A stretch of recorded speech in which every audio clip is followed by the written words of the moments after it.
औज़ुबिल्लाहिमिनश्शैतानिर्रजीम बिस्मिल्लाहिर्रहमानिर्रहीम अस्सलाम वालेकुम। स्टूडेंट्स उम्मीद करता हूँ कि आप सब खैरियत से होंगे और आप सबको welcome online classes by doctor Mohammad Saqib Qureshi series में।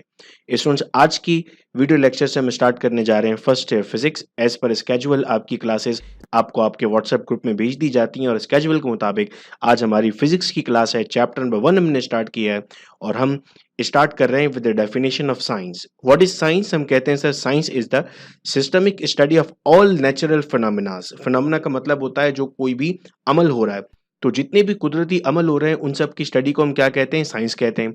It is based on observation, experiments and measurements. Observe करना, फिर एक्सपेरिमेंट्स करना और फिर उनको मेजर करना। अगर हम साइंस की ब्रांचेस की बात करते हैं तो दो तरह की ब्रांचेस आती हैं हमारे पास, physical sciences and biological sciences. Physical sciences में हम क्या पढ़ते हैं सर? फिजिकल साइंसेस में हम नॉन लिविंग थिंग्स के बिहेवियर और प्रॉपर्टीज को पढ़ते हैं, जिसमें शामिल है फिजिक्स, केमिस्ट्री, एस्ट्रोनॉमी, जियोलॉजी और भी बहुत सारी।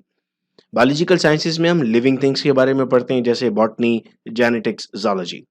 यानी हम जिस ब्रांच को पढ़ने जा रहे हैं पूरा साल, वो ब्रांच होगी हमारी फिजिकल साइंस में और हमने उसे नाम दिया फिजिक्स का। पेपर में डिफाइन करने के लिए हमें आता है write down the branches of science. बच्चे परेशान हो जाते हैं कि सर साइंस की कैसे ब्रांचेस लिखें, तो स्टूडेंट्स आपको पता चल गया दो ब्रांचेस हैं साइंस की, फिजिकल साइंस और बायोलॉजिकल साइंस। अब आइए फिजिक्स पर, हम डिफाइन करते हैं फिजिक्स को। What is physics?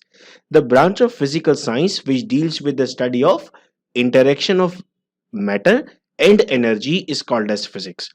मैटर यानी हर वो चीज जो जगह घेरती है, वजन रखती है, उसे हम मैटर कहते हैं।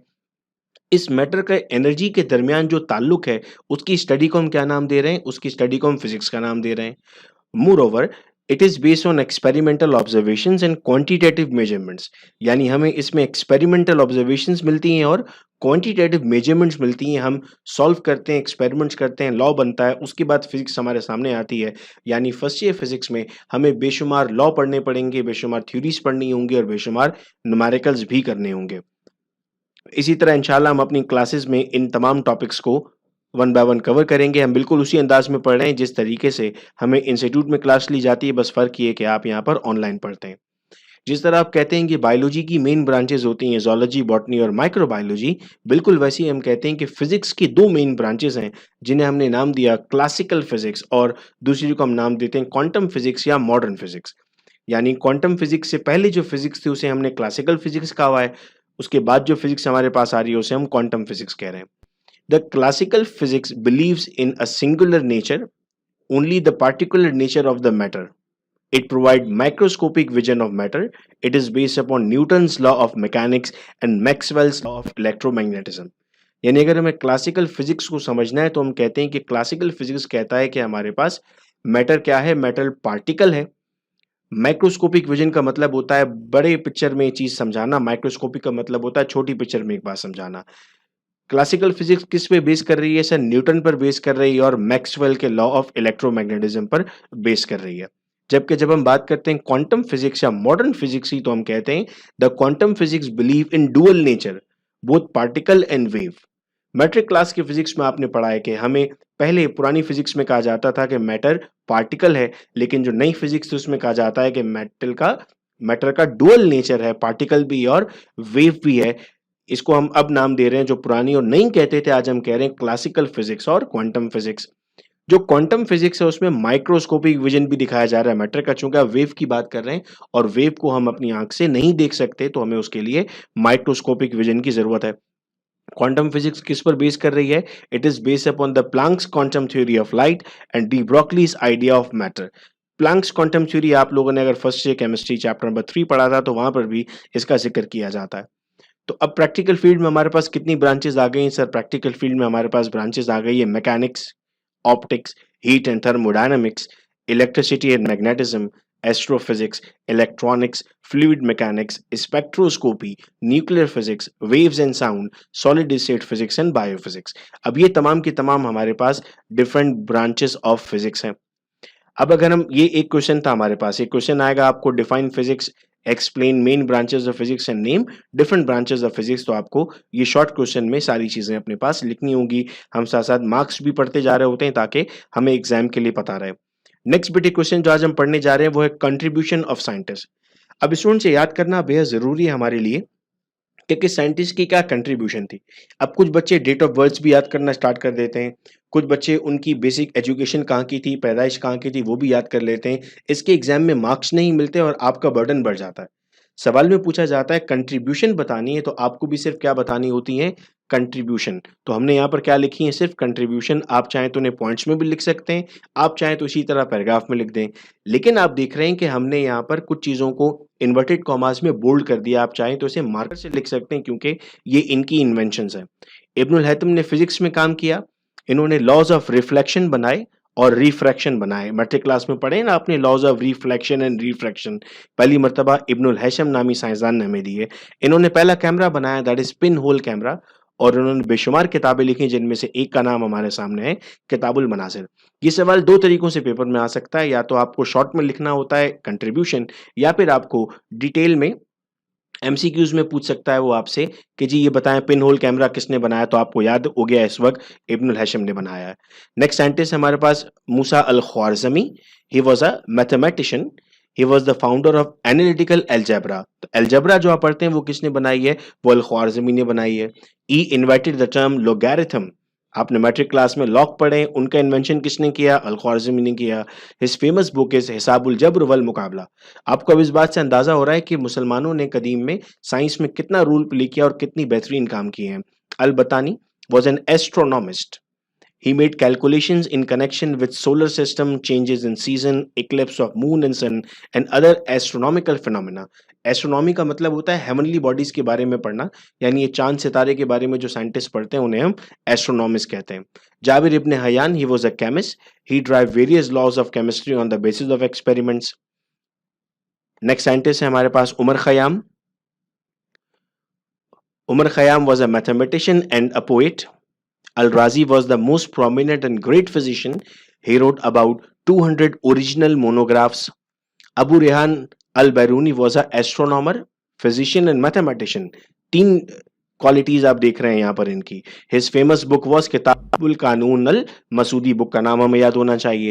ही is considered as an encyclopedia of astronomy. Encyclopedia अगर आप इंटरनेट यूज करते हैं या अगर आप ड्राइव यूज करते हैं तो कोई भी वर्ड हम लिखें फौरन उसका जवाब मिल जाता है। ऐसी किताब को हम इंसाइक्लोपीडिया कहते हैं जहाँ पे तमाम इन्फॉर्मेशन मौजूद है। आपने विकीपीडिया सुना होगा जो अक्सर हम गूगल पे ढूंढ रहे होते हैं कि तमाम इन्फॉर्मेशन मौजूद है, तो कहा जाता है एस्ट्रोनॉमी की भी तमाम इन्फॉर्मेशन इनके पास मौजूद हुआ करती थी। याकूब बिन इसाक अल-किंदी, इन्होंने बेशुमार किताबें लिखी मैथमेटिक्स, एस्ट्रोनॉमी और बाकी सब्जेक्ट्स पर। Ibn Sina was famous for his original research in the field of medicine. He gave intravenous injection by mean of a silver syringe. इनकी किताब का नाम है अल कानून फी तिब और इन्होंने किताब अल शिफा भी लिखी। अब ये साइंटिस्ट आपको 9 साइंटिस्ट आपके सामने रखे, एग्जाम में 3 साइंटिस्ट पूछे जाते हैं, तो ज़्यादा हमने इसलिए पढ़ लिए हैं कि हमें दिमाग में रिकॉल रहेगा, और वैसे सब इसलिए पता होने चाहिए चूंकि कोई भी हमसे किसी भी वक्त एमसीक्यूज में पूछा जा सकता है। तो ये क्वेश्चन नंबर 2 था बेटे यहाँ से। अब आते हैं question number 3, measurement and the system of units. देखिए किसी भी चीज को मेजर करने के लिए यूनिट का होना बहुत जरूरी है। मिसाल के तौर पे अगर आप दुकान पर जाते हैं और आपको आलू खरीदने हैं, तो आप कहते हैं कि मुझे 4 आलू दे दें। आप ये बताते ही नहीं कि आपको 4 किलो आलू चाहिए, तो आपको 4 दाने आलू पकड़ा देगा। आप दुकान पर जाते हैं, आप कहते हैं मुझे 2 अंडे दे दें। दिल में आपने सोचा है कि 2 डज़न अंडे लेने हैं, लेकिन आपने उसको 2 कहा था, तो आपको वो 2 प्रोवाइड कर देगा। तो यूनिट का होना बेहद ज़रूरी होता है। अब यूनिट के हमारे पास कितने सिस्टम्स हैं सर? यूनिट के हमारे पास 3 सिस्टम्स हैं। सीजीएस, बीईएस जिसे हम कहते हैं ब्रिटिश इंजीनियरिंग सिस्टम, और एमकेएस। अब ये सीजीएस क्या होता है सर? आइए सीजीएस को पढ़ते हैं। सीजीएस सिस्टम में हम किस तरह मेजर किया करते थे, ये भी एक शॉर्ट क्वेश्चन है जो एग्जाम में पूछा जाता है। In this system the unit of length, mass and time R centimetre, gram and second. तो अब आपको समझ में आ गया होगा कि सीजीएस क्यों कहा था हमने इसे, सी जी एस, सेंटीमीटर, ग्राम और सेकंड, ये फंडामेंटल यूनिट्स हैं। बीएस यानी ब्रिटिश सिस्टम में हम क्या इस्तेमाल करते हैं, in this system the unit of length, force and time are foot, pound and second. इसे हम एफपीएस भी कहते हैं। तो अब आप समझ रहे हैं एफपीएस क्यों कह रहे हैं, एफपीएस।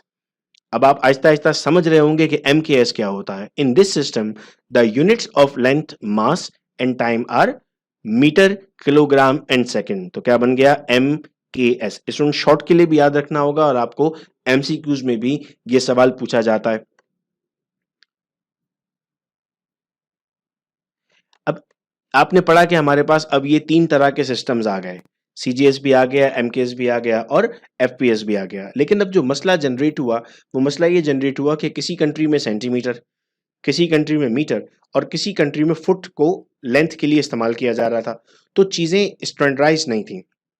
अगर आप अपने घर में मसाले वाले बने हुए चावल को बिरयानी कहते हैं और दूसरा उसे पुलाव कहता है, तो अगर आप उसके घर दावत पे जाएँगे और आप उसे कहते हैं पुलाव बनाना, तो उसके नज़दीक पुलाव कुछ और होगा, तो वो कोई नई चीज़ बना के आपके सामने रख देगा। यही मसला हमें सिस्टम्स में भी आने लगा।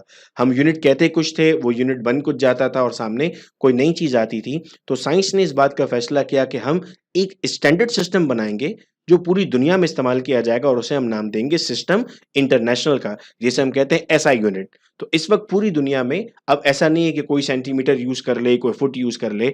हमने 7 बेसिक यूनिट्स बना लिए और उन बेसिक यूनिट्स को हमने नाम दे दिया बेसिक एसआई यूनिट्स का। जिसमें हम कहते हैं मीटर का यूनिट क्या है? एम। लेंथ के लिए हम इस्तेमाल कर रहे हैं मीटर को। मास के लिए हम इस्तेमाल करेंगे किलोग्राम को। टाइम के लिए इस्तेमाल करेंगे सेकंड्स को। करंट के लिए इस्तेमाल करेंगे एम्पियर को, टेम्परेचर के लिए इस्तेमाल करेंगे केल्विन को, ल्यूमिनस इंटेंसिटी के लिए इस्तेमाल करेंगे कैंडेला को, अमाउंट ऑफ सब्सटेंस के इस्तेमाल करेंगे मोल को। तो ये हमारे पास बेसिक सिस्टम्स बन गए। अब इनसे हम चेंज नहीं कर सकते इसको। अगर हम कोई न्यूमेरिकल सॉल्व कर रहे होंगे और उसमें हमें किलोमीटर में दिया होगा, तो हमें उसे मीटर में कन्वर्ट करना पड़ेगा। सेंटीमीटर में दिया होगा तब हमें उसे मीटर में कन्वर्ट करना पड़ेगा।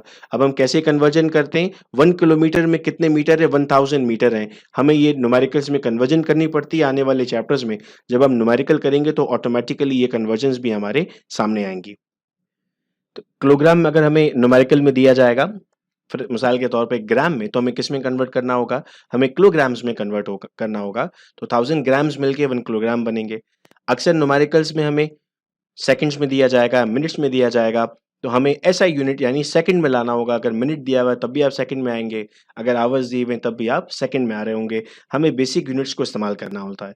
सो उम्मीद करता हूँ कि आज की क्लास में तमाम चीज़ें हमें समझ में आ चुकी हैं। अगली क्लास में हम बहुत इंपॉर्टेंट टॉपिक करने जा रहे हैं डायमेंशंस, और एक ये नया टॉपिक होगा हमारे लिए और सही मायनों में हमारे लिए नई फिज़िक्स का आगाज़ होगा। वीडियो लेक्चर अपने फ्रेंड्स के साथ हम ज़रूर शेयर करें ताकि उन तक भी तमाम इन्फॉर्मेशन पहुँचे। अपना बहुत ख्याल रखिएगा आप सब लोग। अल्लाह हाफ़िज़।